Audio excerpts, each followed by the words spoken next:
नमस्कार मंडळी, श्री स्वामी समर्थ। येत्या 25 तारखेला म्हणजेच गुरुवारी आलेली आहे निर्जला एकादशी। तर ही एकादशी गुरुवारी आल्यामुळे हिला विशेष असे महत्त्व प्राप्त झालेले आहे। या दिवशी आपल्याला विड्याचं पान आहे तर ते या ठिकाणी ठेवायचं आहे। यामुळे मुलांच्या कुंडलीमध्ये कितीही भयंकर दोष असतील, कालसर्प दोष असू द्या, मंगल दोष असू द्या, राहू केतू शनीची काही साडेसाती असेल तर ती दूर होऊन मुलांचं लग्न हे लवकरात लवकर होईल। मंडळी, आपल्या मुलींचं लग्न वय होऊनही जमत नाहीये किंवा काही ना काही कारणाने लग्न ठरता मोडतं तर काळजी करू नका। सर्व एकादशीमध्ये अत्यंत श्रेष्ठ मानल्या जाणाऱ्या निर्जला एकादशीच्या दिवशी विड्याच्या पानाचा एक अत्यंत सोपा आणि प्रभावी उपाय केला जातो। हा उपाय केल्याने कुंडलीतील विवाह बाधा दूर होते आणि विवाहाचे योग लवकर जोडून येतात। हा उपाय कसा करायचा हे देखील आपण थोडक्यात जाणून घेऊया। त्यापूर्वी आपण विड्याच्या पानाचं महत्त्व देखील जाणून घेऊया। विड्याच्या पानाचं थोडक्यात आपण महत्त्व जाणून घेऊया। तर हिंदू धर्म आणि संस्कृतीत विड्याच्या पानाला नागवेलीचं पान अत्यंत पवित्र आणि शुभ मानले जाते। त्याचे महत्त्व ते देखील तुम्हाला थोडक्यात सांगते। धार्मिक मान्यतेनुसार विड्याच्या पानात वेगवेगळ्या देवांचा वास असतो।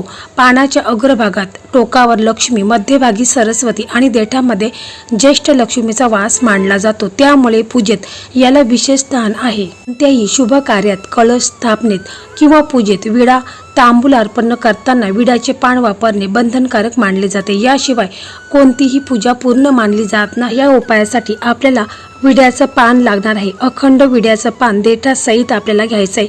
ताजं आणायचं आहे किंवा तुटलेला चिरा पडलेला घ्यायचा नाही। तसेच आपल्याला एक अख्खी सुपारी घ्यायची आहे, जी पूजेमध्ये वापरतो ती सुपारी घ्यायची आहे। थोडंसं केशर घ्यायचं आहे, जर केशर नसेल तर मग हळद घ्यायची आहे आणि थोडेसे गंगाजल आणि शुद्ध पाणी, बस एवढंच साहित्य आपल्याला लागणार आहे। हा उपाय कोणी करावा हा देखील तुमच्या मनात प्रश्न निर्माण झालेला असेल तर हा उपाय मुलगा किंवा मुलगी स्वतःने केला तर अतिशय उत्तम आहे। परंतु आजकाल आपण पाहत असतो मुलांना इतका वेळ नसतो, ते बाहेर राहत असतील जॉब निमित्ताने किंवा काही व्यवसाय निमित्ताने बाहेर राहत असतील तर मग मुलाच्या आईने, बहिणीने, भावाने कोणीही हा उपाय मुलांच्या लग्नासाठी करायचा आहे। तर तुम्हाला निर्जला एकादशीच्या दिवशी सकाळी लवकर उठायचं आहे, कारण हा उपाय आहे तर आपल्याला सकाळीच करायचा आहे। अंघोळ करायची आहे, स्वच्छ कपडे घालायचे आहेत, आपल्या देवघर आहे तिथे जायचं आहे, तिथे तुम्हाला बसायचं आहे। देवघरामध्ये जे आपले इष्टदेव आहेत, कुलदैवत आहेत, श्री स्वामी समर्थ महाराज आहेत, श्री हरी विष्णू माता लक्ष्मी गणपती बाप्पा आहे, तर यांचं तुम्हाला विधिवत पूजा वगैरे करून घ्यायची, अभिषेक करून घ्यायचा आहे। त्यांना त्यांच्या आवडीच्या ज्या वस्तू आहेत, पिवळी फुलं आहेत, पिवळी मिठाई आहे, तसेच बालकृष्णांची मूर्ती असेल तर तुम्हाला तुळशीपत्र अर्पण करायचं आहे, दिव्याने ओवाळायचं आहे, धूप दीप दाखवायचा आहे। आणि मग आई जर हा उपाय मुलांच्यासाठी करत असेल तर आईने बोलायचं आहे की माझ्या मुलांच्या लग्नामध्ये जे काही विघ्न येत आहेत, लग्नात काही ना काही प्रॉब्लेम, अडचणी हे निर्माण झालेले आहेत, कुंडलीमध्ये काही दोष असतील तर ते दूर होऊन माझ्या मुलांचं लग्न हे लवकरात लवकर व्हावे असं आईने बोलायचं आहे। पूर्ण श्रद्धेने, विश्वासाने बोलायचं आहे। त्याच्यानंतर तुम्हाला काय करायचं आहे, एक प्लेट घ्यायची आहे, त्या प्लेटमध्ये तुम्हाला हळद आणि कुंकू मिक्स करून एक स्वस्तिक चिन्ह काढायचं आहे। आणि मग त्याच्यानंतर आपण जो विड्याचा पान आणलेला आहे तर तो स्वच्छ धुवून घ्यायचा आहे। आणि मग त्याच्यानंतर तुम्हाला काय करायचं आहे की थोडीशी हळद आणि केशर मिक्स करायचं आहे आणि त्याची पेस्ट बनवून घ्यायची आहे आणि तुम्हाला त्या विड्याच्या पानावरती स्वस्तिक चिन्ह काढून घ्यायचं आहे। आणि मग त्याच्यानंतर तुम्हाला त्या पानावरती तुम्हाला एक अखंड सुपारी ठेवायची आहे, पूजेमध्ये वापरतो ती सुपारी ठेवायची आहे। सुपारीला देखील तुम्ही अभिषेक करून घेऊनच मग ती तुम्ही त्या विड्याच्या पानावरती ठेवायची आहे। आणि मग त्याच्यानंतर हे जे पान आहे तर ही प्लेट तुम्हाला श्री हरी विष्णू माता लक्ष्मीच्या चरणापाशी ठेवायची आहे। आणि मग तुम्ही डोळे बंद करून घ्यायचे आहेत आणि आपल्या मुलांचं नाव बोलायचं आहे। तुमच्या मुलांचं जे नाव असेल किंवा मुलीचं जे नाव असेल ते तुम्हाला बोलायचं आहे। मुलाचं गोत्र उच्चारून घ्यायचं आहे आणि त्यांच्या विवाहातील सर्व अडचणी दूर होऊ दे आणि लवकर चांगला जोडीदार मिळू दे अशी मनोभावे प्रार्थना तुम्हाला श्री हरी विष्णू माता लक्ष्मीला बोलायचं आहे। त्यानंतर तुम्हाला काय करायचं आहे की एक पिवळा धागा घ्यायचा आहे, त्याला 5 गाठी मारायच्या आहेत। प्रत्येक गाठ मारता वेळेस तुम्हाला ओम नमो भगवते वासुदेवाय हा मंत्र बोलायचा आहे आणि 5 गाठी मारायच्या आहेत। आणि हा दोरा आहे तर तो मुलाच्या उजव्या हाताला आणि मुलीच्या उजव्या हाताला किंवा दंडाला तुम्ही बांधायचा आहे। 41 दिवस हा धागा तुम्हाला तसाच ठेवायचा आहे आणि 41 दिवस झाल्यानंतर हा धागा तुम्हाला वाहत्या पाण्यामध्ये विसर्जित करायचा आहे।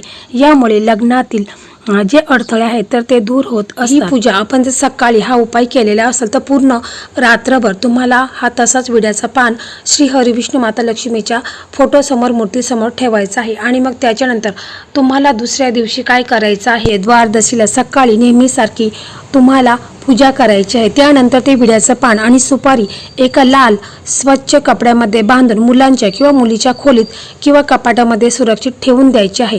जेव्हा मुलांचे लग्न निश्चित होईल किंवा लग्न पार पडेल तेव्हा ते साहित्य कोणत्याही वाहत्या पाण्यात किंवा विहिरीत विसर्जित करायचे आहे। जर तुमच्याकडे वाहतं पाणी नसेल, जवळपास कुठे नसेल, तर मग पिंपळाचं झाड आहे तर तिथे देखील तुम्ही थोडासा खड्डा खणायचा आहे, त्याच्यामध्ये दाबून टाकायचा आहे। बघा, हा उपाय शक्यतो ज्याचे लग्न जमवायचे आहे त्या मुला मुलीने स्वतः करावा। पण जर ते काही कारणास्तव उपलब्ध नसतील तर त्यांच्या आई वडिलांनी मुलांचे नाव घेऊन हा उपाय केला तरी चालेल।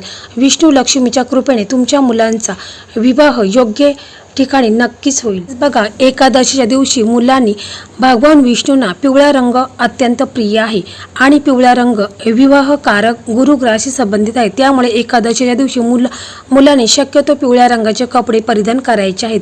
तसेच सकाळी अंघोळ झाल्यानंतर कपाळावर केशर किंवा हळदीचा टिळा लावावा।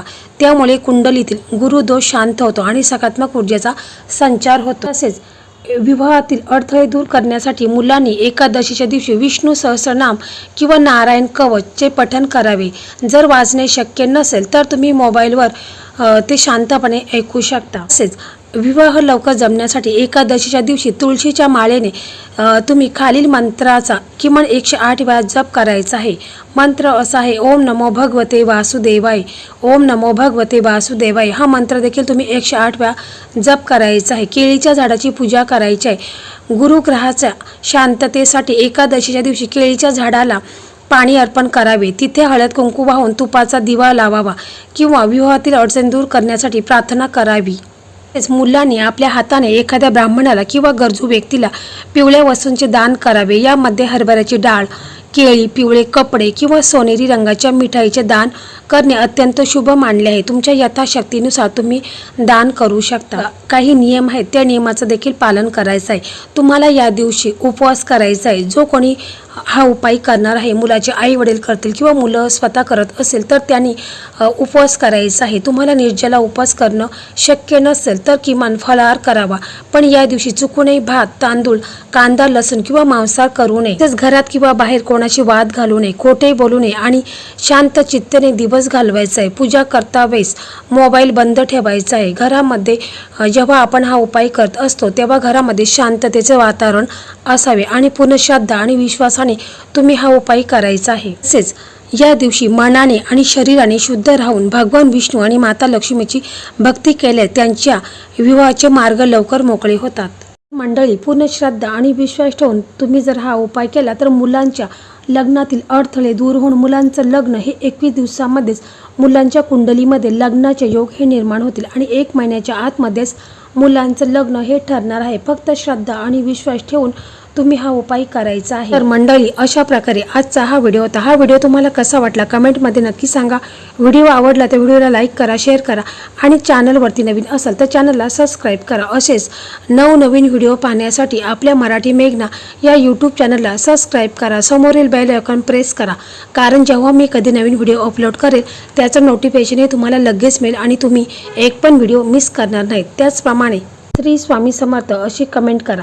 तसेच तुम्हाला काही प्रश्न विचारायचे असतील किंवा तुम्हाला लग्नाच्या बाबतीत कोणत्या समस्या असतील, म्हणजे तुमच्या मुलांच्या कुंडलीत जर पितृदोष आहे का, कालसर्पदोष आहे का, मंगलदोष आहे का, तुम्हाला कशावरती व्हिडिओ पाहिजेत असतील ते देखील तुम्ही मला कमेंट करून नक्की सांगा। आणि या एकादशीला आवर्जून हा उपाय नक्कीच करा आणि मला कमेंटमध्ये नक्की सांगा की तुम्ही हा व्हिडिओ केलाय का, ते देखील नक्कीच सांगा। जेव्हा कधी तुमच्या मुलांचं मुलीचं लग्न ठरेल त्यावेळेस नक्कीच या व्हिडिओमध्ये येऊन कमेंट करून नक्की सांगा। मी ही तुमच्या मुलांच्या मुलीच्यासाठी स्वामी समर्थ महाराजांना प्रार्थना करेल।